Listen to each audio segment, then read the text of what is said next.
To open a split screen view on a Xiaomi 17T or 17T Pro, first of all, we're gonna open the first app that you wish to use in the split screen view. So let's say I'm gonna choose this app over here.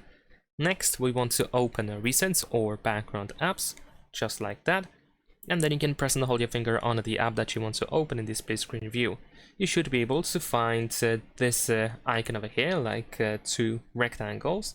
So you should be able to tap on it to open the first app in the split screen view. Then we need to choose the second app.